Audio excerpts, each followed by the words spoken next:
ज्ञानेश्वर महाराज ग्रंथाला आरंभ करतात. काव्य नाटक ही त्या वस्त्राला लावलेल्या लहान लहान घंटिका आहेत आणि त्यांच्यातून व्यक्त होणारा आवाज रुमझुण ही त्या काव्य नाटकाची अर्थशोभा आहे असं ज्ञानेश्वर महाराज बोलतात. त्या काव्याचा विचार आपण करतो. काव्याचा विचार, काव्य निर्मितीच्या मागे काय कारण असतात याचा जसा विचार होतो तसं काव्याच्या प्रयोजनांचा विचार आपण करतो. मुळात काव्य निर्माणच का झालं, काव्याच्या निर्मितीच्या मागे हेतू काय, काव्याची निर्मिती कशी झाली, कशा करता झाली, असे जेव्हा प्रश्न उत्पन्न होतात त्यावेळेला या काव्य प्रयोजनांचा विचार करावा लागतो. या राजशेखराने काव्यमीमांसेच्या तिसऱ्या अध्यायाच्या सुरुवातीला हा काव्यपुरुष कसा निर्माण झाला याची एक कथा सांगितली आणि ती कथा थोडीशी पौराणिक रीतीनं सांगितलेली कथा आहे. महाभारतातही याचा विचार आहे, अग्निपुराणातही याचा विचार आहे, पण राजशेखरांनी जरा ते व्यवस्थित फुलवून सांगितलं. ते झालं असं म्हणे की सरस्वतीला एके दिवशी असं वाटलं की आपल्याला संतती असावी आणि आपल्याला संतती व्हावी या हेतूनं सरस्वतीने हिमालयामध्ये जाऊन काही तप केलं. ते तप जेव्हा पूर्ण झालं, पूर्ण त्याला जायला लागलं, त्यावेळेला ब्रह्मदेव समोर प्रकट झाले आणि ब्रह्मदेवानी सरस्वतीला असं सांगितलं की तुझ्या पुत्राची व्यवस्था मी करतो, मी तुला वरदान देतो, त्याच्याने पुत्र होईल. ब्रह्मदेवाने वरदान दिलं आणि काही काळानंतर सरस्वतीने स्वतःपासून काही पुत्र उत्पन्न केला. पुराणाच्या अनुषंगानं पुराणाची वाटावी अशी ती कथा. आणि तो पुत्र उत्पन्न केला काही काळानंतर. तो पुत्र उत्पन्न झाला, बघितल्याबरोबर सरस्वतीला खूप आनंद वाटला आणि आनंद झाला स्वाभाविक आहे, मुलगा झाला, संतती झाली, सरस्वतीलाही आनंद वाटला. त्या मुलाकडे ती बघत असताना अचानक ते मूल बोलायला लागलं. ते मूल त्या सरस्वतीला असं म्हणालं, यदेतत् काव्यम विश्वम अर्थमूर्त्या विवर्तते सो अस्मि काव्य पुमान अंब पादौ वंदे तावकौ. मी तुझ्या चरणाला नमस्कार करतो, मी तुझ्या चरणाला नमस्कार करतो. कोण नमस्कार करतो हे सांगताना त्या मुलाने असं सांगितलं की हे संपूर्ण वाङ्मय विश्व ज्याच्यामुळे अर्थामध्ये परिवर्तित होतं, ज्याच्यामुळे अर्थरूपात परिवर्तित होतं, असा मी कोण, सो अस्मी कोण, काव्यपुमान, असा जो काव्यपुरुष, हे अंब पादो वंदेय तावकौ, मी तुझ्या चरणाला असा तुझा मुलगा जो काव्यपुरुष आहे की ज्याच्यामुळे सगळं वाङ्मय विश्व अर्थामध्ये परिवर्तित होतं, असा तुझा मुलगा काव्यपुरुष, मी तुला नमस्कार करतो. अशी भाषा त्या मुलाच्या मुखातून, नुकतं जन्माला आलेल्या मुलाच्या मुखातून जेव्हा बाहेर पडली तेव्हा सरस्वतीला स्वतःला खूप आश्चर्य वाटलं. सरस्वती विचार करते, अशा पद्धतीची भाषा, अशा पद्धतीची छंदोमयता, अशा पद्धतीची रसपूर्णता याच्यापूर्वी वेदाशिवाय आपल्याला कुठेही ऐकायला पाहायला मिळाली नाही. आत्ताच हा छंद प्रकट झाला, त्यामुळे त्यांनी त्या मुलाचं कौतुक केलं. ती म्हणाली, अरे आतापर्यंत असं कोणी काही रचना केली नाही, छंदोबद्ध रचना आतापर्यंत कोणी काही केली नाही. तुझ्या पूर्वजांनी, माझ्या पूर्वजांनी ब्रह्मदेवाच्या आशीर्वादानं, भगवंताच्या आशीर्वादानं ज्यांना ज्यांना काही सुचलं, ज्यांनी जे मांडलं ते अशा पद्धतीचं नव्हतं, ते सगळं गद्य रूपात मांडलं गेलं होतं. पण तू मात्र पद्य रूपामध्ये छंदोबद्ध रचना करतो आहेस, मला आनंद वाटतो तुझा. आणि असा हा पहिला अनुष्टुप छंदातला श्लोक त्या काव्यपुरुषाच्या मुखातून निर्माण झाला.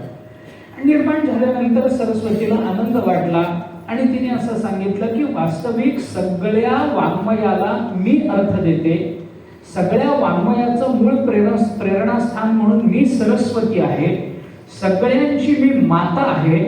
पण आज माझं मन सुद्धा तू जिंकलंस, मला आनंद वाटला. आणि पुत्रात पराजयो द्वितीय पुत्र जन्म हा असा नियम असतो. म्हणजे मुलाकडून जेव्हा आपला पराजय होतो तेव्हा आपल्यालाच दुसरं मूल झाल्याचा आनंद होतो. त्यामुळे तूच मला दुसऱ्या मुलाचाही आनंद दिलास, मला आनंद वाटला, छान वाटलं मला. तू मोठा आहेस, तुझ्या मुखातून अशी भाषा बाहेर पडली, तू या छंदोबद्ध वाङ्मयाचा करतायस, मला अभिमान वाटतो तुझा. पण हे जरी सगळं खरं असलं तरी ज्या पुत्राच्या इच्छेने मी तप केलं होतं त्या तपाची परिसमाप्ती म्हणून तुझी जरी प्राप्ती मला झालेली असली तरी माझ्या अंतःकरणातलं वात्सल्य त्याच्या करता म्हणून तू एकदम मोठा होऊ नको, एकदम अशी भाषा बोलू नको. मग जरा लहान मुलासारखं वाग बरं, लहान मुलासारखं वाग, असा उपदेश त्या सरस्वती मातेने केला. आणि सरस्वती मातेने तिथेच कुठेतरी एका झाडाखाली त्याला ठेवलं आणि आपण स्नान वगैरे करून यावं म्हणून आकाशगंगेमध्ये स्नान करण्याकरता ती सरस्वती माता तिथून निघून गेली. ते मुलाला ठेवलं. आता सरस्वती पुत्र आहे, कोण त्याला नेणार, कोण त्याला मारणार, कोण बघणार त्याच्याकडे. जन्मल्याबरोबर जो छंदोबद्ध वाङ्मय निर्माण करू शकतो एवढं ज्याचं सामर्थ्य आहे त्याची चिंता कसली. एका झाडाखाली ठेवलं आणि सरस्वती माता स्नान करता म्हणून निघून गेली.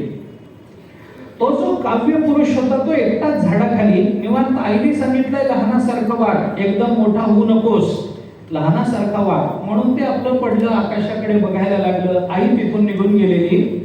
तेवढ्यात तिथं हे महामुनी उशना जे आहेत, ज्यांचा गीतेमध्ये आपल्याला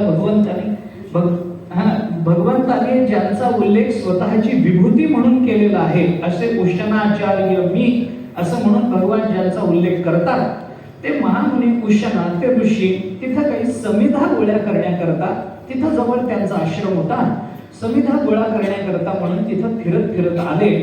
आणि बघतात तर एका झाडाखाली खडकावरती हे लहान मूल ठेवलेलं त्यांना दिसलं. रडत नाही, काही नाही, आपलं आपण खेळत आहे, अतिशय तेजस्पुंज आहे.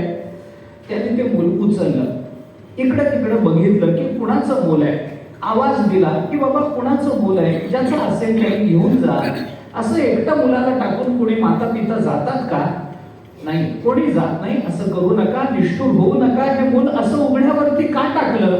आवाज दिला, प्रार्थना केली, कोणी यायला तयार नाही. सरस्वती माता मुलाला घेऊन निघून गेलेली स्नानाकरता.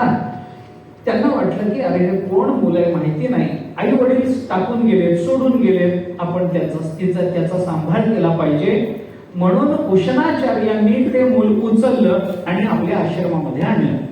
आपल्या आश्रमामध्ये ते मूल घेऊन आल्यानंतर त्या मुलाला जरा चांगलं वारं लागलं, चांगलं खायला प्यायला मिळालं, चांगल्या आश्रमामध्ये ऋषींचा आवाज कानावर पडायला लागला, त्यांचे मंत्र कानावर पडायला लागले.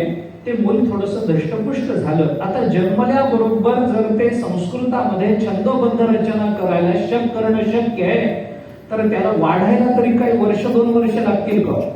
जन्मल्याबरोबर जे बोलतं त्याला वाढायला 5 मिनिटं सुद्धा पुष्कळ झाले.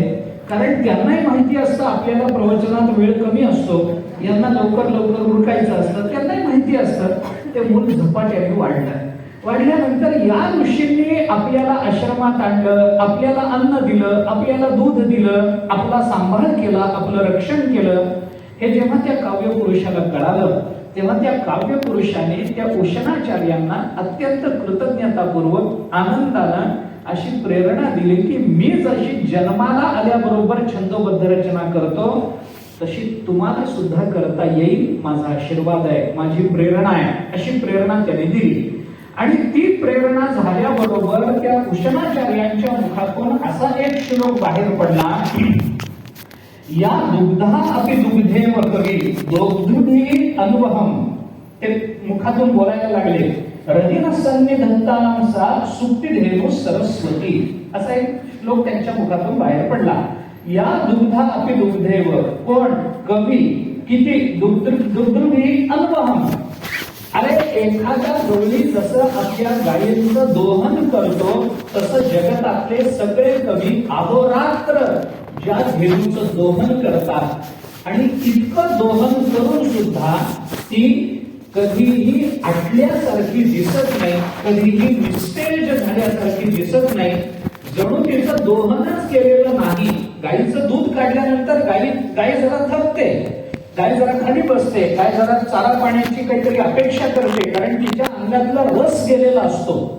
त्यामुळे जसं दोहन केल्यानंतर गाय थकते तसं सगळे कवी अहोरात्र जिचं दोहन करतात तरीही ती जणू दोहन न केल्यासारखी ताजी असते. ती तशीच असते. त्या सुक्ती असणाऱ्या सुक्तीरूप कामधेनू सरस्वतीला आम्ही प्रार्थना करतो. हृदय न सन्निधताम, तिनं आमच्या हृदयामध्ये कायमच राहावं अशी आम्ही त्या सरस्वतीला प्रार्थना करतो. उशनाचार्यांच्या मुखातून अनुष्टुप छंदातला दुसरा श्लोक बाहेर पडला. हा या वाङ्मय संपदेतला दुसरा श्लोक आहे बरं का. पहिला श्लोक कविपुरुषाच्या मुखातून बाहेर पडला आणि दुसरा श्लोक उशनाचार्यांच्या मुखातून बाहेर पडला. त्यांनी सांगितलं हृदयः सन्निधताम सा सुक्तीधेनू सरस्वती. सुक्तीधेनू कामधेनू असणारी ती सरस्वती आमच्या हृदयामध्ये कायम वास्तव्याला राहो. असा श्लोक बाहेर पडल्यानंतर त्या काव्य पुरुषाला खूप आनंद झाला. त्याला असं वाटलं की प्रेरणा दिली मी, आशीर्वाद दिला मी, आणि उशनाचार्यांनी माझं वर्णन करायच्या ऐवजी माझ्या आईचं वर्णन केलं. किती भाग्यवान मी. माझ्या आईचं वर्णन मोठ्या मोठ्या महात्म्यांच्या मुखातून मला ऐकता आलं. आनंद वाटला. आणि आनंद वाटला ते मूल त्या आश्रमामध्ये राहिलं. तेवढ्यात इकडं ती सरस्वती जी आकाशगंगेमध्ये स्नानाला गेली होती ती तिकडून परत आली. परत आल्यानंतर ती शोधायला लागली. आपण या झाडाखाली मूल ठेवलं होतं आपलं, तो काव्य पुरुष आपली संतती आहे, तो कुठं गेला, कोणी नेलं त्याला, काही हिंस्र श्वापद आली का, तिला थोडी चिंता वाटायला लागली.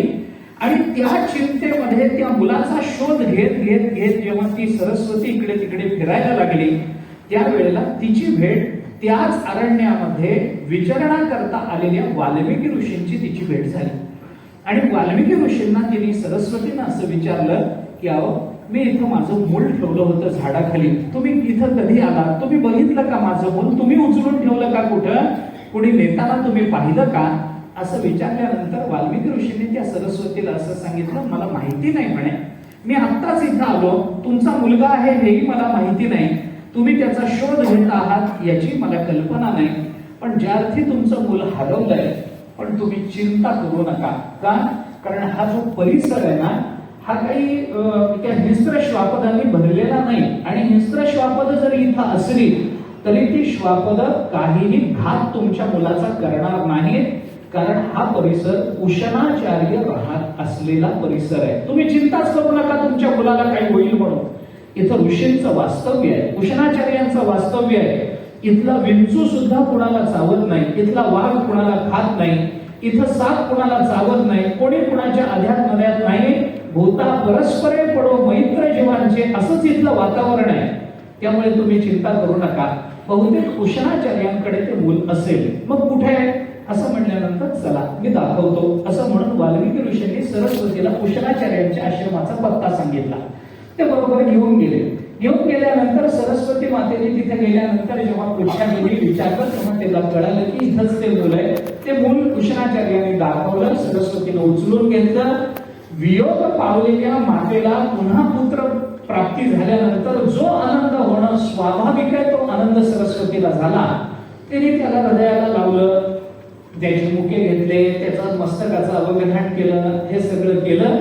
आणि केल्यानंतर थोडी शांत झाल्यानंतर सरस्वती मातेने वाल्मिकी ऋषींना खूप कृतज्ञतापूर्वक सांगितलं की तुमच्यामुळे आज माझं मूल मला प्राप्त झालं, तुम्ही तुमची कृतज्ञ आहे. पण त्या नुसती कृतज्ञता शाब्दिक थँक्यू म्हणायचं एवढं मला माहिती नाही.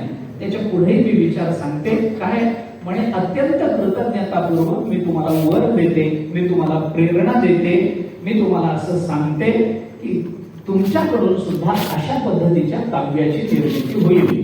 काव्याची निर्मिती होईल. वरदान दिलं, कृतज्ञतापूर्वक वरदान प्राप्त झालं. आणि तिथं तिला नमस्कार करून, त्या सरस्वतीला नमस्कार करून जेव्हा वाल्मिकी ऋषी परत आपल्या आश्रमाकडे जायला निघाले त्यावेळेला त्यांना असं दिसलं की एका पारध्याने झाडावर बसलेल्या करौंच पक्षाच्या जोडप्याला बाण मारला आणि त्याच्यातला एक पक्षी अत्यंत विवळ तळमळ करत खाली पडला आणि बाण लागून मेला. दुसरा त्याचा जो साथीदार वर बसलेला होता, ती जी मादी वर बसलेली होती ती आक्रोश करून रडायला लागली आणि तिचा तो शोक वाल्मिकी ऋषींना बघवला नाही. त्यांना त्या पारध्याचा राग आला आणि वाल्मिकी ऋषींच्या मुखातून त्या सरस्वतीच्या वरदानामुळे तो श्लोक बाहेर पडला. मा निषाद प्रतिष्ठाम त्वमगम शाश्वती समहा यत्रौच मिथुनादेकम अवधी काममोहितम. हा श्लोक बाहेर पडला. हा सगळ्या रामायणाचं मूळ असणारा श्लोक आहे. याच्यातून मग तो श्लोक ऐकल्यावर ब्रह्मदेव तिथं प्रकट झाले. ब्रह्मदेवाने मग त्यांना आशीर्वाद देऊन सांगितलं की अनुष्टुप छंदातला श्लोक आज तुम्ही जगताच्या समोर व्यक्त केला. पहिला जो श्लोक व्यक्त झाला काव्यपुरुषाच्या मुखातून तो सरस्वती करता आणि सरस्वतीच्या नमनार्थ होता. दुसरा जो श्लोक होता जो उशनाचार्यांच्या मुखातून प्रकट झाला अनुष्टुप छंदातला, तो श्लोक केवळ आणि केवळ काव्य पुरुषांनी दिलेल्या प्रेरणेचा आणि आशीर्वादाचा परिणाम म्हणून प्रकट झाला. पण तुमच्या मुखातून निघालेला हा श्लोक हा जगताच्या कल्याणार्थ प्रकट झालेला आहे. त्यामुळे या छंदामध्ये तुम्ही रामचरित्र सांगा असं वाल्मिकींना सांगितल्यानंतर वाल्मिकी ऋषींनी त्या श्लोकात त्या छंदामध्ये सगळं रामायण निर्माण केलं. आपल्याला हे सगळं पुढचं माहिती आहे. आणि त्याच रामायणाचा अनुष्टुप छंदाचा आदर्श डोळ्यासमोर ठेवून नंतर मग व्यास महर्षींनी संपूर्ण महाभारताची रचना केली असं नंतर वर्णन येतं. मग पुढे तो काव्यपुरुष सरस्वती बरोबर आता लांब आहे, रात्रभर चालू आहे ही कथा, त्याला काही अंत नाही. मग ते सरस्वती बरोबर राहायला लागला. एके दिवशी त्या ब्रह्मलोकामध्ये देव आणि दानव यांच्यामध्ये काही समस्या निर्माण झाली आणि त्या समस्येचं निराकरण करण्याकरता ब्रह्मदेवाने सरस्वतीला आमंत्रण देऊन सांगितलं की या समस्येचं निराकरण करण्याकरता तू ये म्हटल्यानंतर सरस्वती निघाल्याबरोबर आई बाहेर पडल्याबरोबर मुलं पदर धरून मागे लागतात. मी पण येतो.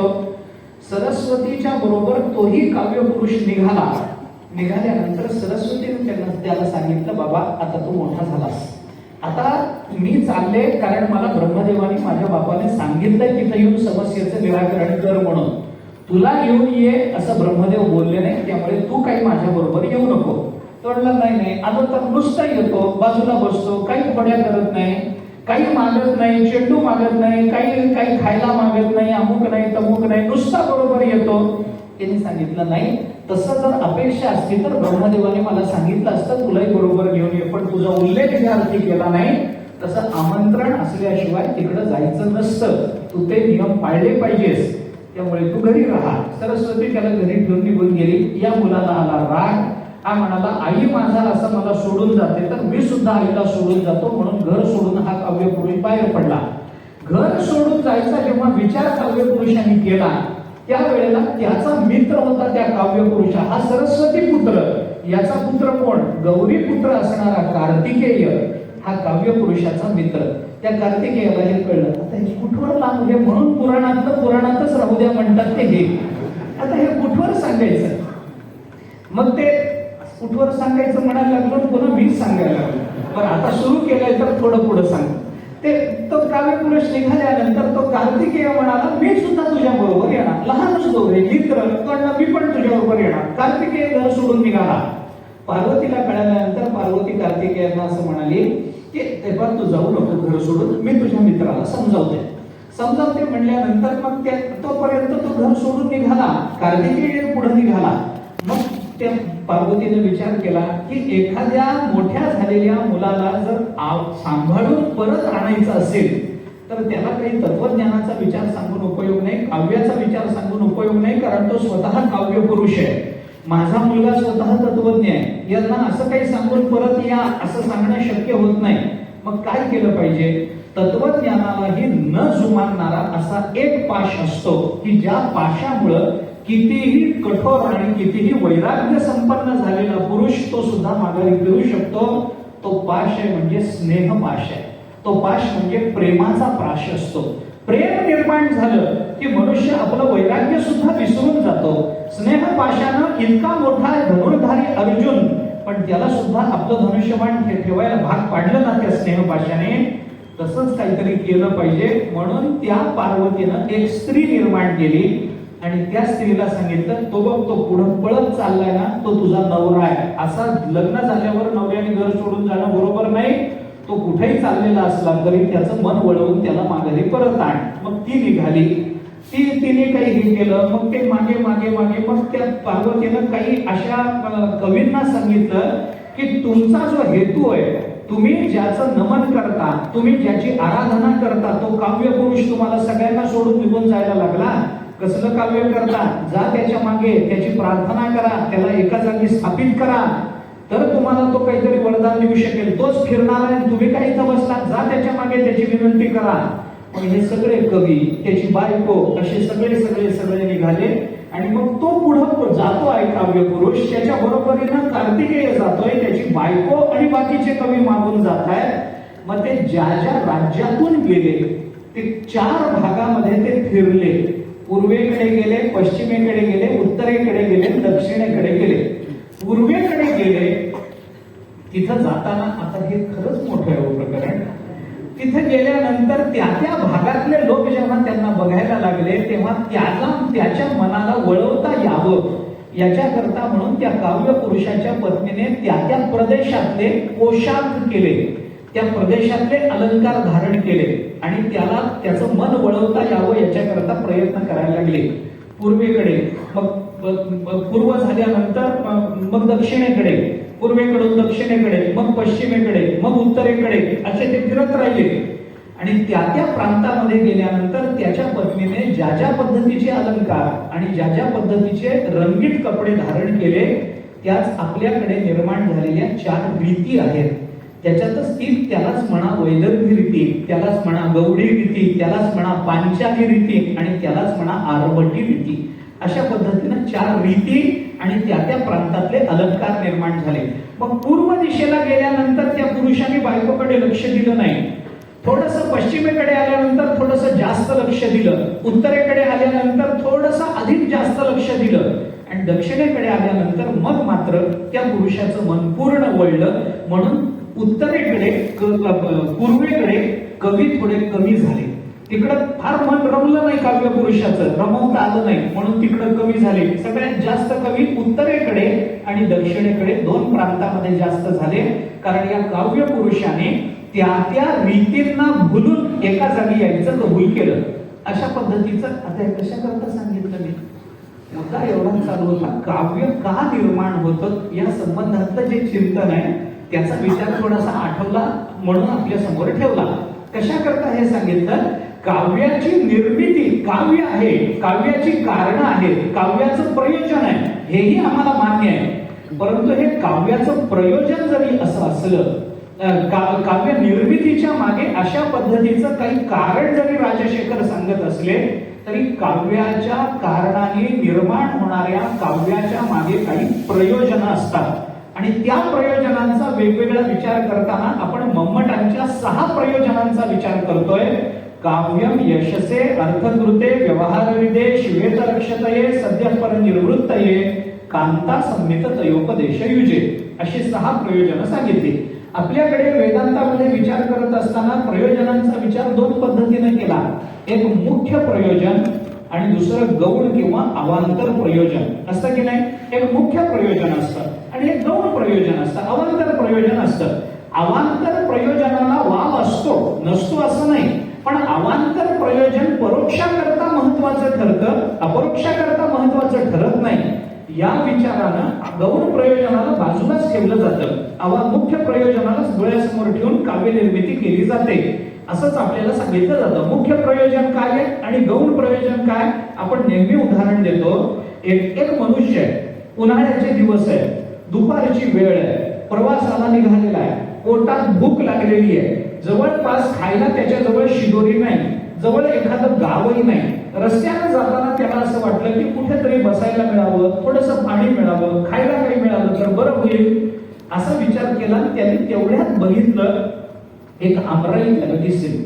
आमराई दिसल्याबरोबर तो आमराई तिथं थोडं बरं वाटतं बाबा, आंब्याचे दिवस, पाडाला आंबा लागलेला, तो त्या आंब्याच्या झाडाखाली जाऊन बसला.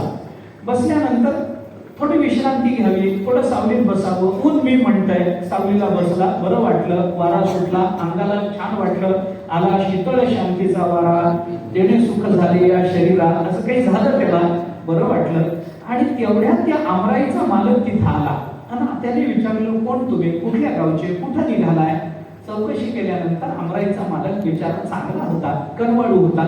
त्यांनी सांगितलं, अहो अनायसे आलाय, दुपारची वेळ आहे, आमराईत बसला, पाडाला आंबा लागलाय, 4 आंबे तोडून खा, पोट भरून घ्या तुमचं, दुपारची वेळ आहे, तुमची तहानही रसानं भागेल आणि आंब्याने पोटही भरेल. त्यावेळेला तो विद्वान पुरुष झाडाखाली बसलेला तो म्हणला, छे छे, मी फक्त सावली करता आलोय, आंब्याशी आपलं काही घेणं देणं नाही. त्याच्या एवढा मूर्ख माणूस या जगात दुसरा नसतो. भूक लागली, जवळ आंबा आहे, सावली आहे, सगळ्या गोष्टी खऱ्या आहेत, पण आंब्याच्या झाडाची सावली, फक्त सावली आंब्याच्या झाडाखाली मिळते का चिंचेखाली मिळू शकते? वडाखाली मिळू शकते, बाभळीखाली मिळू शकते. तुम्ही माऊलीच्या सोहळ्यात चालताना बघा, बाभळीखालची एवढीशी सावली, त्याच्या खाली किती लोक झोपलेले असतात. झाडालाच असं वाटतं की कृतार्थ झालो बाबा, इतके लोक एका झाडाखाली त्या सावलीत झोपलेले असतात. कुठेही एरंडोपी द्रुमा येते. अरे वाळवंटात गेला तर एरंडाच्या खालची सावली सुद्धा महत्वाची असते. नाही असं नाही. एक सोडून अन्य ठिकाणी ते प्रयोजन जर पूर्णतेला जात असेल तर त्याला गौण प्रयोजन म्हणा. सावली, झाडाची सावली फक्त आंब्याच्या झाडाखाली असते असं नाही, ती सगळ्या झाडांच्या खाली मिळते. म्हणून आंब्याच्या झाडाची सावली हे आंब्याच्या झाडाचं गौण प्रयोजन आहे. पण आंब्याच्या झाडाला लागलेला आंबा दुसऱ्या कोणत्या झाडाला लागतो सांगा? पिंपळाला लागतो? पिंपळाला लागतो? पिंपळाला काकड्या लागतील. ज्ञानोबराय म्हणतात, आरीवरी आरवे आहे ना, तो ज्ञानोबरायचा अजून काय आपलं काही म्हणणं नाही त्या संबंधात. ते पिंपळाला आंबा लागतो का, चिंचेला आंबा लागतो का, बाभळीला आंबा लागतो का, पेरूच्या झाडाला लागतो का? मग आंबा कोणत्या झाडाला लागतो? तो आंब्याच्याच झाडाला लागतो. म्हणून तद व्यतिरिक्त अन्यत्र त्या प्रयोजनाची परिपूर्ती न होणं हे मुख्य प्रयोजन असतं. आणि तदितर साधनांपासूनही प्रयोजनांची परिपूर्ती होणं हे गौण प्रयोजन असतं. आंब्याच्या झाडाखालची सावली हे झाडाचं गौण प्रयोजन, आंब्याच्या झाडाला लागलेला आंबा हे मुख्य प्रयोजन असं मानावं लागतं. तसं या मम्मटांनी या 6 प्रयोजनांचा विचार केला. चिंतन करणाऱ्या टीकाकारांनी असं म्हटलंय की याच्यातली पहिली 2 प्रयोजन गौण आहेत. काही जणांनी म्हटलंय की पहिली 4 प्रयोजन गौण आहेत, शेवटची 2च प्रयोजन मुख्य प्रयोजन मानावी लागतात. कोणती? सद्य परनिर्वृत्तये आणि कांता संमित तयोपदेश युजे, ही 2 प्रयोजन काव्याची मुख्य प्रयोजन आहे. यशसे अर्थकृते व्यवहारविदे शिवेतरक्षतये, ही सगळी गौण प्रयोजन माना. कारण इतरांपासूनही शिवेतरक्षते प्राप्त करून घेता येतं. इतरांपासून आम्हाला यश, कीर्ती, आम्हाला धन हे प्राप्त करून घेता येतं. व्यवहार ज्ञान आम्हाला इतरांपासून प्राप्त करून घेता येतं. पण सद्य परनिर्वृत्तये ही आनंदाची प्राप्ती आणि उपदेशाची प्राप्ती ही अन्य कोणत्याही साधनांपासून होणार नाही. म्हणून काव्याच्या 6 प्रयोजनांपैकी पहिली 4 प्रयोजन गौण प्रयोजन आणि उरलेली 2 प्रयोजन मुख्य प्रयोजन माना. अशा पद्धतीचा एक विचार आपल्याला सांगता येतो. काल आपण त्या संबंधामध्ये थोडंसं बोलत होतो. काव्य यशसे अर्थकृते व्यवहारविदे, काव्य कशा करता निर्माण केलं जातं? यशा करता. यश शब्दाचा अर्थ आहे कीर्ती, आणि ही कीर्ती मिळावी याच्याकरता कालिदासाचे वर्णन काल आपण करून आलो. भरतराणीचे पद आपण सांगितलं की कीर्ती मिळावी याच्याकरताच सगळ्यांची मरमर चालू असते. त्या रामायणाच्या शेवटच्या कांडात, उत्तरकांडात, आता ते क्षेपक मानायचं का प्रमाण मानायचं हा ज्याच्या त्याच्या पुन्हा याचा अभिनिवेशाचा प्रश्न असेल, मी त्याच्याकरता बोलत नाही. पण उत्तरकांडामध्ये रामचंद्र प्रभूंच्या मुखामध्ये एक फार चांगला विचार बोलून दाखवला गेलाय. रामायणामध्ये रामचंद्र प्रभूंच्या मुखात असं वाक्य आलंय की कीर्त्यर्थम तु समारंभः सर्वेषां सुमहात्मना. रामचंद्र प्रभू असं बोलतात, कीर्त्यर्थम तु समारंभः, कोण? सर्वेषां सुमहात्मना. अरे मोठ्या मोठ्या महात्म्यांची, मोठ्या मोठ्या पुरुषांची, महापुरुषांची सुद्धा सगळी खटपट फक्त कीर्ती करता चालू असते. कीर्त्यर्थम, बस कीर्ती करताच हा सगळा समारंभ. समारंभ शब्दाचा अर्थ खटपट असाच आहे बरं. कीर्त्यर्थम तु समारंभः, कोण? सर्वेषां सुमहात्मना, सगळ्या महात्म्यांची खटपट चालू आहे, ती कीर्ती करताच चालू आहे. कीर्ती मिळावी, कीर्ती प्राप्त व्हावी याच्याकरताच हे सगळं चालू आहे. काल आपण बोलून आलो, जयंती ते सुकृतिनो रससिद्धाः कवीश्वराः नास्ति येषां यशः काये जरा मरणजं भयं. हे भर्तृहरी बोलून दाखवतात. यशः काये, कीर्ती रूपी शरीर हे त्यांचं नित्य आणि शाश्वत असतं. कीर्ती, आता ज्ञानोबरायांचं कीर्ती रूपी शरीर आहेच आहे. आपल्याला ज्ञानोबरायांचं शरीर डोळ्याला दिसतं का? तुकोबरायांचं शरीर, अरे ते गेले वैकुंठाला भगवंताबरोबर. ज्ञानोबराय समाधीमध्ये आहेत तसेच आहे, नामदेवराय समाधीमध्ये तसेच आहे. नाथ महाराज डोळ्याला दिसतात काय? दिसत नाही. मग आपण काय ऐकतो? कीर्तीच ऐकतो.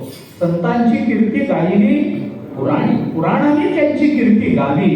वाऱ्या हाती माप चाले सज्जनाचे, कीर्तिमुख त्यांचे नारायण. आपण कीर्तिमुखाची गोष्ट अनेक वेळेला सांगून आलो.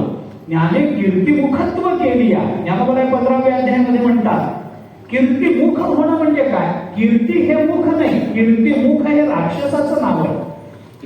मी कथा सांगतो पुन्हा एकदा. आपण भगवान शंकराच्या मंदिरात ज्या वेळेला जातो त्यावेळेला उंबरठ्याला जेव्हा वागतो आपण, तेव्हा त्या उंबरठ्याला मधोमध असं एका राक्षसाचं तोंड कोरलेलं असतं. मंदिरात आपण बघितलं ना, राक्षस आहे, लांब लचक मिशा असतात, सुळे बाहेर आलेले असतात, त्या दात बाहेर आलेले असतात, रंगीत असेल तर डोळे लाल भडक असतात, ती जीभ बाहेर आलेली, अशा एका अकराळ विकराळ राक्षसाचं तोंड मंदिराच्या उंबरठ्याला, गाभाऱ्याच्या उंबरठ्याला आपल्याला दिसतं ना, त्या राक्षसाचं नाव आहे कीर्तिमुख. पुराणामध्ये त्याचा संदर्भ आहे. ज्ञानोबरायांनी तो संदर्भ ज्ञानेश्वरीत घेतला. आता तरी ज्ञानोबरायांचा अभ्यास नाही असं कसं म्हणायचं?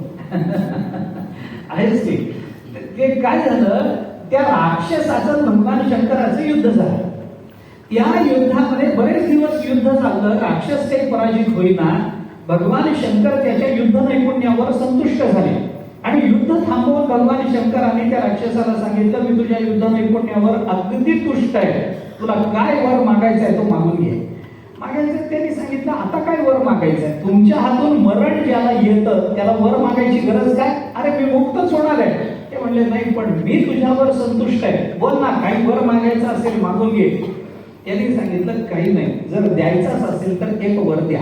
काय देऊ? भगवान शंकराला त्या राक्षसाने सांगितलं, एकच माझी इच्छा आहे, तेवढा वर द्या, लोकांनी तुमच्या आधी माझ्या पाया पडावं, एवढीच माझी इच्छा आहे, बाकी काही नाही.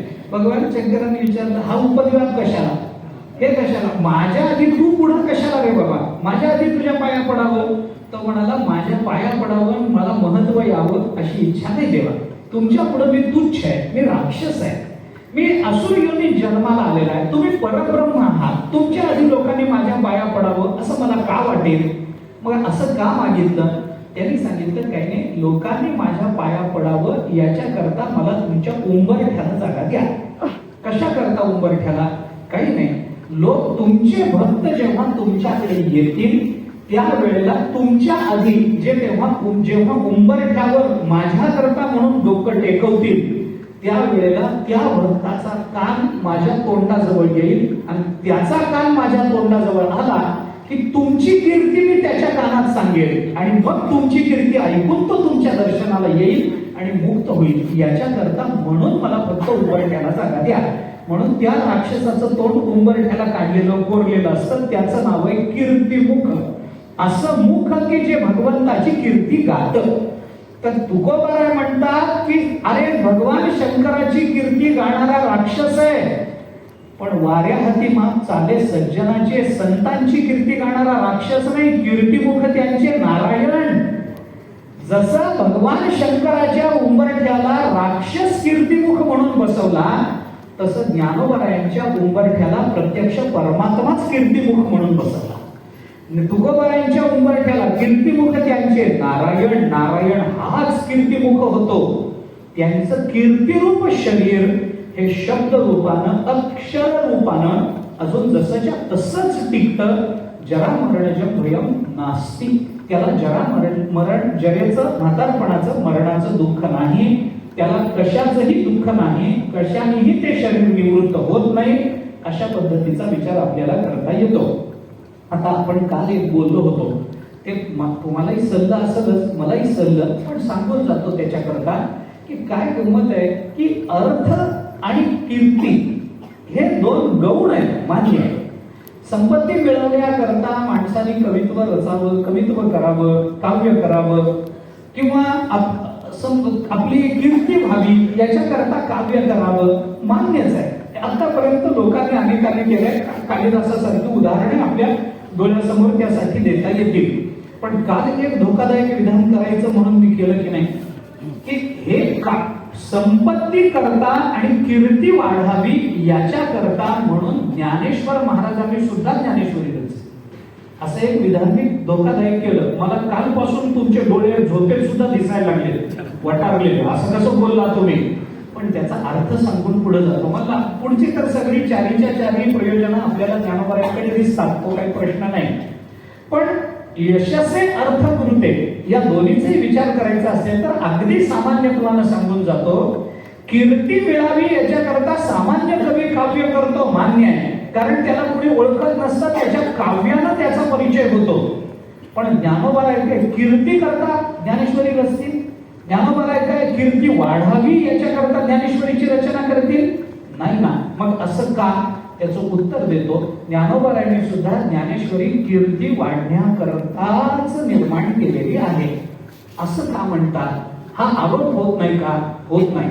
का होत नाही? फक्त त्याचं उत्तर एवढंच आहे की कीर्ती वाढावी म्हणून काव्य रचलं जातं, हे प्रयोजन सांगितलं गेलं. पण कुणाची कीर्ती हे प्रयोजनात जर सांगितलेलं नसेल तर आपल्या सद्गुरु श्री निवृत्तीनाथ महाराजांची कीर्ती वाढावी याच्याकरता ज्ञानेश्वर महाराजांनी ज्ञानेश्वरी रचली असेल तर नाकारायचं काय कारण आहे? सांगा ना. काही कारण नाही. तैसे श्री निवृत्तीनाथांचे गौरव आहे जी साचे, ग्रंथ नोहे कृपेचे वैभव दिये. गौरव आहे जी साचे, या ग्रंथामध्ये गौरव केलाय गेले निवृत्तीनाथ महाराजांचा. मग कीर्ती वाढावी असं म्हणलंय, कुणाची असं कुठं सांगितलंय मम्मटांनी? मग आपल्याला लावून घ्यायला काय अडचण? जमतंय आपल्याला, न लावून घ्यायला काय झालं? वेगळा अर्थ निष्पन्न होत असेल आणि त्याच्यातून ज्ञानोबारायांच्या रचनेचं एक काही महत्व वाढत असेल किंवा त्या चिंतनामुळे ज्ञानेश्वर महाराजांनाही यामुळे जर समाधान मिळत असेल की आपल्या सद्गुरूंची कीर्ती वाढावी याच्याकरता मी काव्यरचना करतो, हे जर म्हणलं तर बिघडलं काय? काही बिघडत नाही. अशा ओळ्या आता नंतर शोधून पहा.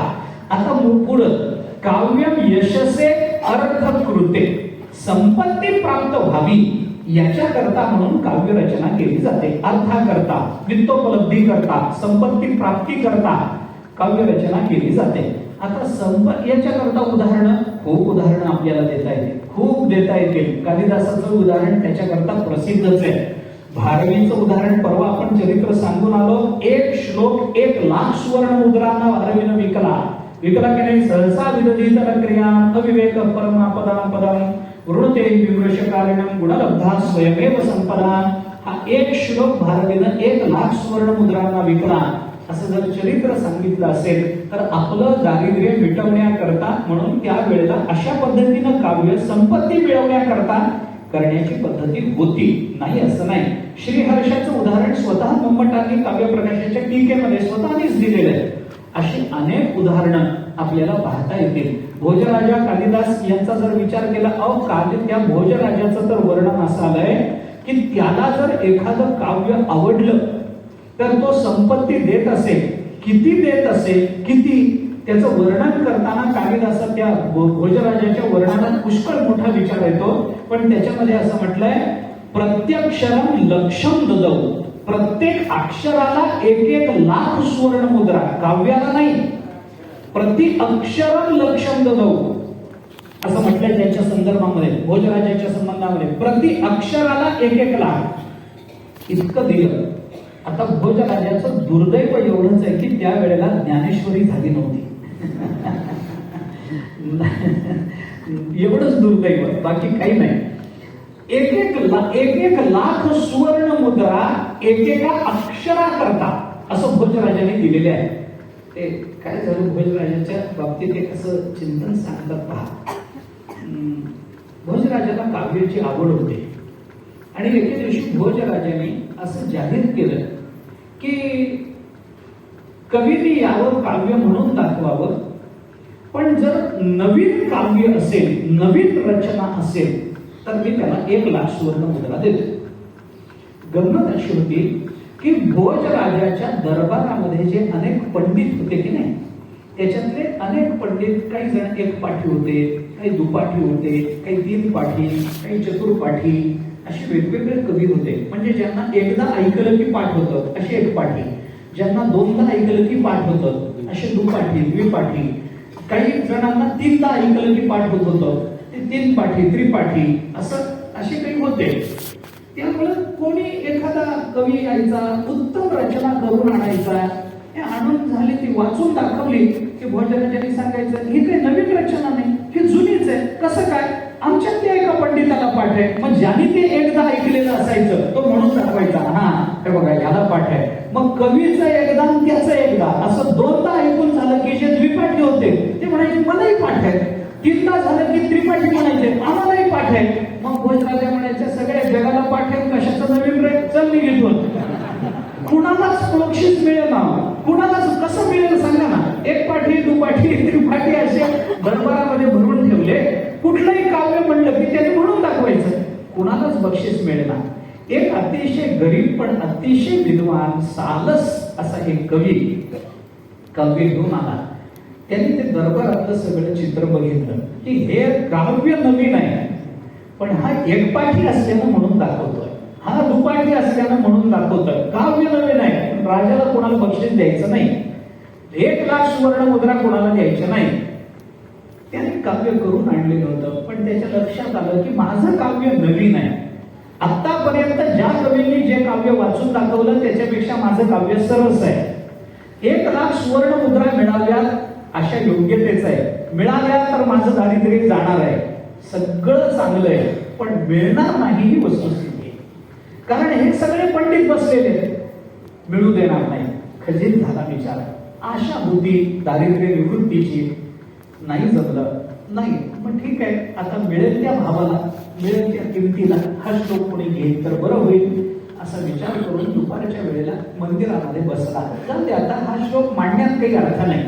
जर रचना नवीन आहे आणि त्याची किंमत जर होणार नसेल तर ती प्रकट न केलेली बरी. आपलं आपल्या जवळ राहू द्या, झाकली मूठ राहील, आपलं काव्य आपल्या जवळ राहील, निदान त्याचा उपहास तरी व्हायचा नाही. जुनं काव्य आहे म्हणून गप्प बसला, मंदिरात बसला. भोजनाची व्यवस्था नाही, काही नाही, खजीर झाला. नेमकं त्या वेळेला कालिदास त्या मंदिरात दर्शनाकरता म्हणून आले. त्याने एका कोपऱ्यात बसलेल्या कवीला विचार, का चेहरा पडलाय तुमचा, म्लान झालेला चेहरा दिसतो, काय अडचण काय? त्याने सांगितलं अशी अशी दवंडी ऐकून आलो होतो, काव्य निर्माण करून आणलंय, नवीन काव्य आहे, सरस आहे, पण त्या दरबारामध्ये ते एकपाठी दुपाठी सगळे बसलेले, ते एकदा ऐकलं की म्हणतात, दोनदा ऐकलं की म्हणतात, काव्याचं नाविन्य ठेवत नाही, बक्षीस कोणाला मिळत नाही अशी अवस्था आहे असं बघितलंय. त्यामुळे वाईट वाटतंय थोडं. कालिदासाने सांगितलं ठीक आहे, ठीक आहे, तुम्हाला मिळणार नाही बक्षीस हे खरंच आहे, कारण तिथं अशी परिस्थिती आहेच आहे. पण मी तुम्हाला एक उपाय सांगतो. काय उपाय? तुम्ही करून आणलेला श्लोक बाजूला ठेवा, बाजूला ठेवा. मी तुम्हाला एक श्लोक करून देतो, तेवढा घ्या आणि तो दरबारामध्ये जाऊन म्हणा. तो म्हणल्यानंतर तुम्हाला 100% लाभ होईल. जर लाभ झाला नाही तर मी माझ्या पदरचे 1,00,000 सुवर्ण मुद्रा तुम्हाला देतो. मी तुमचा श्लोक ठेवा तुमच्या वासनात गुंडाळून घरी घेऊन जा, पुन्हा कधीतरी वाचून दाखवा, त्याला पुन्हा किंमत मिळेल. पण मी जो श्लोक तुम्हाला रचून देतो तो श्लोक घेऊन जा आणि तो राजाच्या समोर म्हणून दाखवा. त्याने सांगितलं ठीक आहे, माझा आता काय होईल, माझा श्लोक वापरला जाणार नाही, तुमचा म्हणून दाखवून तो जर जुना आहे तर मला काही तोटा होणार नाही, काही हरकत नाही. समजा नाही मिळालं तर तुम्ही देतो म्हणाला, म्हणजे झाला तर लाभच आहे, नुकसान काही नाही. त्यांनी सांगितलं द्या श्लोक रचून. कालिदासाने तिथल्या तिथे एक श्लोक रचला, त्या गरीब कवीला दिला आणि सांगितलं जा उद्या सकाळी दरबारामध्ये वाचून दाखवा, मी सुद्धा तिथं असेल. ठीक आहे. दुसऱ्या दिवशी सकाळी दरबार भरला, अनेक वेगवेगळे लोक आले. काय आहे नवीन काव्य? हो, काल रात्रीच आम्ही आणलंय हे काव्य नवीन तयार करून. म्हणा. म्हणलं की भोजराजा म्हणायचा हे आम्हालाही पाठ आहे. म्हणा रे. म्हणलं की दुसरा एक पाठी म्हणायचा, मग दुपाठी, मग हे पाठ पुन्हा पुन्हा म्हणायला लागले. मग तो कवी खजील व्हायचा. आता हा उठला आणि हा म्हणाला माझ्याकडे मी श्लोक रचून आणला, तो नवीन आहे, तो आपण ऐकावा आणि मला बक्षीस द्यावं. भोजराजांनी सांगितलं ठीक आहे, म्हणा ना. जर तो आमच्यापैकी कुणाला पाठ नसेल तर आम्ही नक्की तुम्हाला त्या श्लोकाचं बक्षीस देऊ. आता एक पाठी दुपाठी सरसवून बसले. चला आता कानावर पडलं की आपण म्हणून दाखवायचा. तो जो कोणी कवी आला होता कालिदासाने श्लोक लिहून दिलेला तो आला, त्यांनी भोजराजाला पहिल्यांदा नमन करून सांगितलं, स्वस्ति श्री भोजराजन, त्रिभुवन विदितो धार्मिक सत्यवक्ता. राजे तुमचं कल्याण असो. स्वस्ति स्वस्ति श्री वटेषु, स्वस्ति भोजराजन, श्री भोजराजन स्वस्ति, तुमचं कल्याण असो. तुम्ही कसे आहात? त्रिभुवन विदितो धार्मिक सत्यवक्ता, तुमची त्रिभुवनामध्ये धार्मिक आणि सत्यवक्ता अशी कीर्ती पसरलेली आहे, म्हणून तुमचं कल्याण असो. पण मी आज आलोय वेगळ्या कारणाकरता. कशा करता?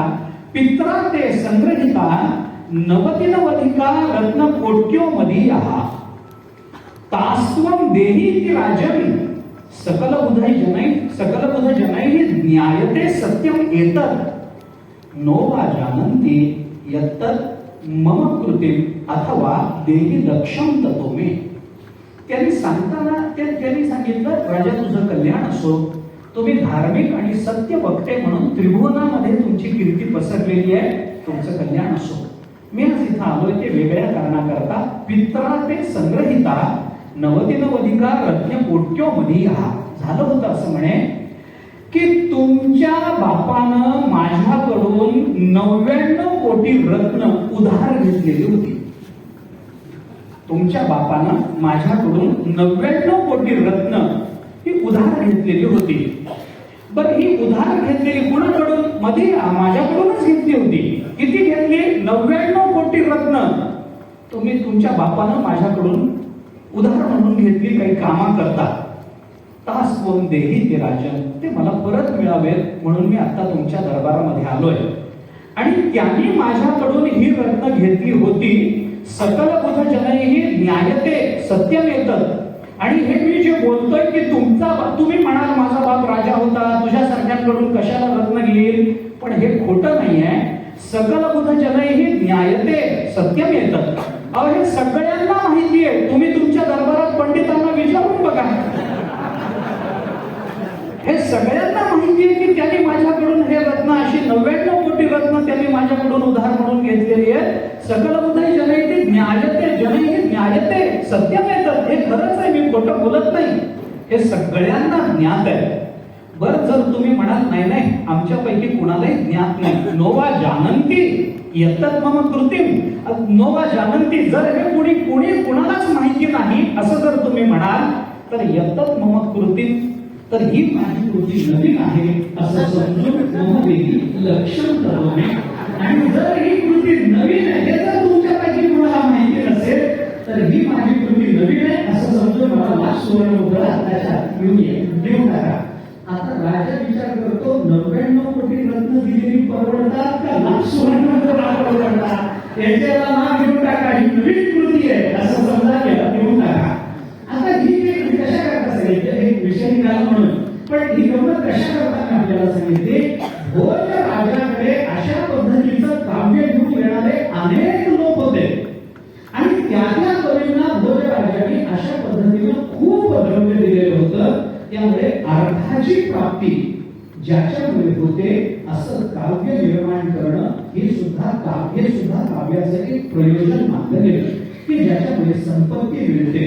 असे तुम्ही बघा ना, एका अर्थाने काय, आजही बघा अलीकडच्या परिभाषेत बोलायचं झालं तर एखादा काव्य संग्रहाला 5,000 50,000 रुपयाचे पुरस्कार दिले जातात. आणि असे पुरस्कार मिळतात म्हणून तो काव्य संग्रह निर्माण होतातच की नाही. आणि कशा करता निर्माण होतात? अर्थ होते, दुसरा काही हेतू नसतो त्याचा. संपत्ती मिळावी याच्याकरता काव्यरचना केली जाते. आक्षेप आपला येऊ शकेल, काल आपण बोललो होतो की ज्ञानोबांनी सुद्धा अर्थप्राप्ती करता ज्ञानेश्वरीची रचना केली. अरे ज्ञानोबा येते, अर्थाचा काय त्यांच्या समोर विचार आहे, काय चाल आहे, संपत्तीचा काय विचार आहे त्यांच्या समोर? काहीच नाही ना. तरी सुद्धा आपण असं म्हणू शकतो का? म्हणू शकतो. ज्ञानोबांनी सुद्धा ज्ञानेश्वरीची रचना अर्थप्राप्ती करता, वित्तोपलब्धी करता, संपत्ती प्राप्ती करताच केलेली आहे असं आपल्याला म्हणता येतं. कसं म्हणू शकता? मी माझा विचार बोलतच नाही, ज्ञानोबांचाच विचार त्यांचेच प्रमाणात घेऊन बोलतो, माझ्या मनाचं बोलत नाही. संपत्ती करता ज्ञानोबांनी ज्ञानेश्वरी सांगितली, फक्त संपत्ती करता एवढंच म्हटलंय. अर्थ कृते एवढंच म्हटलंय मम्मटांनी. संपत्ती या शब्दाचा अर्थ काय करायचा हे मोहम्मदांनी कुठेही सांगितलेलं नाही. तिथला संपत्ती शब्द वाच्यार्थानच घेतला गेला. आपण लक्षात ठेवू की आपल्याला काय बिघडलं. काव्यात यशसे यशसे फक्त वाच्यार्थानेच सांगितलं गेलं. आपण लक्षात केली त्याच्यावर. यश म्हणजे कीर्ती, कीर्ती म्हणजे कुणाची कीर्ती, स्वतःची नसून सद्गुरूंची कीर्ती वाढावी, स्वतःची नसून भगवंताची कीर्ती वाढावी, स्वतःची नसून अर्जुनाची कीर्ती वाढावी. याच्याकरता ज्ञानेश्वरीची रचना जशी झाली तसं ज्ञानेश्वरीच्या बाबतीमध्ये अर्थकृते हे सुद्धा प्रयोजन आपल्याला लावता येऊ शकतं. कोणता अर्थ ज्ञानोबांनी मिळवण्याकरता देण्याकरता ज्ञानेश्वरीची रचना केली. मी आपल्याला दोन उदाहरणं फक्त त्या संबंधातली देतो. अनेक उदाहरणं देता येतात नाही असं नाही. कितीतरी संपत्ती ज्ञानेश्वर महाराजांना याच्यातून मिळालेली आहे. अखंड गर्वता होऊन असती तयाची भिन्न योग हेची संपत्ती जे जय जय मंत्रे अर्पिती माझ्याची ठाई. 9व्या अध्यायामध्ये ज्ञानोबांनी कशाला संपत्ती म्हटलंय. विनय ही संपत्ती. या विनयाची प्राप्ती व्हावी याच्याकरता ज्ञानेश्वर महाराजांनी सद्गुरूंसमोर ज्ञानेश्वरी सांगितली तर अर्थकृत्य लागणार नाही. काय दुसरा एक विचार सांगतो. दुसरा विचार या ज्ञानेश्वरीवर काय मिळणार आहे याचा विचार करा. याची लागी सुमती जोडी ती शांती संपत्ती. ज्ञानोबाने शांती आणि खरी संपत्ती हीच आहे. हो विनय हीच खरी संपत्ती आहे. जो पैसा आपल्या जवळ येतो आणि आपल्या जवळून निघून जातो ती संपत्ती संपत्ती काय म्हणतात. म्हणून नाथ महाराजांनी भागवतामध्ये अर्थाचे 15 अनर्थ सांगितले की हा अर्थ प्राप्त झाल्याने किती अनर्थ प्राप्त होतात. 15 प्रकार सांगितले. 15 गोष्टी सांगितल्या. हे होतं ते होतं अमुक होतं तमुक होतं. काय करायचं असल्या अर्थाला घेऊन. असला अर्थ निरर्थक असतो.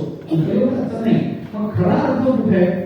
परमार्थ हाच खरा अर्थ आहे. परमार्थ महाधन जोडी देवाचे चरण. परमार्थ हाच हेच महाधन आहे दुसरं नाही. म्हणून ज्ञानोबा म्हणतात विनय प्राप्त होणं ही जीवनातली खरी संपत्ती. ज्याला विनयानं वागता आलं तोच खरा श्रीमंत म्हणा. जोडी याची लागी सुमती जोडी ती शांती संपत्ती. शांती संपत्ती. अरे त्या शांतीच्या प्राप्ती करता तर सगळं झालं. म्हणून मी शांती धरा उतराल पहिलं विराला मिळाली ही शांती आहे. तुकोबारायचं बोलून दाखवत असतील तर याला शांती संपत्ती प्राप्ती करता आपल्याला हे म्हणता येतं. शास्त्रांची धोती पोसिती घडी ते ज्ञानोबांनी पुढे 18व्या अध्यायात अजून पुढे चिंतन करून 13व्या अध्यायात आणि पुढे अजून चिंतन करून पहा. एक प्रमाण अजून एक देतो थांबतो या विषयाचा. ज्ञानोबांनी आणखी एक संपत्ती आपल्याला सांगितली. काव्याच्या चिंतनामध्ये आपण त्याचा विचार करून आलो. ज्ञानोबा काय म्हणतात रसाची उन्नती भावाची संपत्ती काय नाही कथेची संगती भावाची संपत्ती रसाची उन्नती म्हणजे पुढा. हे चौथ्या अध्यायात ज्ञानोबा बोलून दाखवतात. म्हणजे काय इथं काय प्राप्त होणार आहे. काय प्राप्त होणार आहे. कथेची संगती प्राप्त होईल. भावाची संपत्ती असा शब्द ज्ञानेश्वर महाराजांनी वापरला. तुम्ही ज्ञानेश्वरीत या भिन्न भिन्न पद्धतीचे भाव असे भाव ज्ञानोबांच्या शब्दातून प्राप्त होतील. अशी भावाची संपत्ती प्राप्त होईल की त्या भावातून आपल्याला जो रस प्राप्त होतो त्या रसापासून क्षणभरही बाजूला व्हावं असं आपल्याला वाटणार नाही. इतके भिन्न भिन्न भिन्न भाव ज्ञानेश्वर महाराजांनी या ग्रंथामधून प्रकट केले. त्या भावांना ज्ञानेश्वर महाराजांनी संपत्ती असा शब्द जोडला. शांतीला ज्ञानेश्वर महाराजांनी संपत्ती असा शब्द जोडला. विनयाला ज्ञानेश्वर महाराजांनी संपत्ती असा शब्द जोडला. सगळी दैवी संपत्ती आपल्याला तिकडे जाता येतं नाही असं नाही. याच्या करता म्हणून ज्ञानेश्वर महाराजांनी ज्ञानेश्वरीची रचना केली तर अर्थकृते एक वेगळ्या अंगाने आपल्याला तिकडे लावता येईल. आता काव्य यशस्वी झालं अर्थकृते झालं. आता व्यवहार व्यवहाराची प्राप्ती व्हावी याच्याकरता म्हणून काव्य सांगितलं जातं. व्यवहाराची प्राप्ती कोणत्या अर्थानं. व्यवहार शिकवणारं काव्य असतं. काव्यातून व्यवहार कळतो. अनुष्ठुप छंदातून व्यवहार कळतो. स्मृती ग्रंथाची उदाहरणं आपल्याला त्याच दृष्टीने विचारात घेता येतील. भगवद्गीता त्याच दृष्टीने आपल्याला विचारात घेता येईल. तुकोबारायांकडे जर आपण आलो तर तुकोबारायांनी आपण ज्याला व्यवहार म्हणून सामान्यपणे बोलतो तो व्यवहार सुद्धा तुकोबारायांनी किती ठिकाणी शिकवला. जोडून या धन उत्तम व्यवहारे उदास विचारे वेचकरी, हे परमार्थाकरता सांगितलं का आपल्या शुद्ध व्यवहाराकरता सांगितलं? आपला शुद्ध व्यवहार असावा. आपण धन जोडावं, तुकोबाराय नाकारत नाही. आलेलं द्रव्य त्यांनी पाठवून दिलं असेल, पण आपल्याला सांगताना मात्र तुकोबाराय सांगतात जोडून या धन उत्तम व्यवहारे. उत्तम व्यवहारातून चांगल्या पद्धतीचं सात्विक धन आपण जोडलं पाहिजे आणि त्याचा बेस करताना, त्या धनाचा व्यय करताना, ते खर्च करत असताना मात्र आपण उदास मनानं, म्हणजे त्याच्याबद्दलची अनासक्ती ठेवून, त्याच्याबद्दलचं ममत्व, धनाबद्दलचं ममत्व काढून टाकून, हे धन आपल्याला मिळालं या कारणाकरता मिळालं होतं म्हणून त्या कारणाकरता त्याचा विनियोग निर्मम अंतःकरणाने करता आला पाहिजे. हा शुद्ध व्यवहार आपल्याला आपल्या जीवनामध्ये, प्रापंचिक जीवनामध्ये दुःख प्राप्त होऊ नये याच्याकरता म्हणून तुकोबाराय बोलून दाखवतात. कितीतरी अशी उदाहरणं. बोलण्याचा व्यवहार तुकोबारायने शिकवला, वागण्याचा व्यवहार शिकवला. नका घालू दूध जयामध्ये सार, ताकाचे उपकार तरी करा. तुम्हाला जेवढं जमतं तेवढं दान करत चला, उपकार करत चला. ज्याच्यामध्ये सार आहे ते दूध नका देऊ दुसऱ्याला. नाही का तुमची इच्छा होत दूध देण्याची, नका देऊ दुसऱ्याला, पण दूध घरीच ठेवा, त्याला विरजण लावा, त्याचं मंथन करा, त्याच्यातलं लोणी काढून घ्या. आता लोणी रहित झालेलं फळकट पाणी, ताक ते तरी दुसऱ्याला द्यायची वृत्ती ठेवा. हो, नका घालू दूध जयामध्ये सार, ताकाचे उपकार तरी करा. एवढं तरी तुम्ही करू शकता. हा व्यवहार आहे ना, दातृत्वाची आपल्याला सवय लागावी याच्याकरता अत्यंत नित्य पदार्थाचं सुद्धा दान करायला तुकोबाराय जर सांगत असतील तर आपल्याला तुकोबारायांनी व्यवहार शिकवला असं आपल्याला म्हणता येतं. हे कितीतरी या व्यवहाराच्या संबंधानं आणखीन एक चिंतन आपल्याला शास्त्रामध्ये दिसून येतं. व्यवहार सांगणं म्हणजे काय असतं? व्यवहार सांगणं म्हणजे काय? एक 2 मिनिटांमध्ये उदाहरण आता देत नाही, सामान्यत्वानं व्याख्या सांगतो आणि पुढे जातो. व्यवहार सांगणं म्हणजे काय असतं? ज्ञानेश्वर महाराज ज्ञानेश्वरीमध्ये व्यवहार सांगतात. तुकोबाराय गाथ्यामध्ये आपल्याला व्यवहार शिकवतात. म्हणजे काय शिकवतात? त्याचं चिंतन करताना साहित्यशास्त्रामध्ये असं चिंतन आलंय की ज्ञानेश्वरी आपण कशा करता वाचतो? व्यवहार कळावा म्हणून वाचतो का परमात्मा कळावा म्हणून वाचतो? परमात्मा कळावा हा हेतू आहे, बरोबर आहे. परमात्मा, गाथ्याचं चिंतन गाथा कशा करता आपण ऐकतो, वाचतो? कशा करता? आपल्याला परमात्म्याची कृपा, परमात्म्याचा आशीर्वाद, भगवत प्राप्ती व्हावी, संतांची कृपा व्हावी, संतांची संगती व्हावी, भगवंताची मोक्ष प्राप्ती व्हावी. चला शेवट म्हणू आपण. याच्याकरता गाथा वाचतो की नाही? याच्याकरता ज्ञानेश्वरी वाचतो की नाही?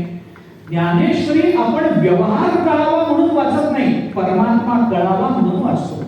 पण तरीही ज्ञानेश्वरी गाथ्यामध्ये जर व्यवहार येत असेल तर तो हेतू काय सिद्ध करतो सांगा ना? मग व्यवहार कशाला म्हणायचं?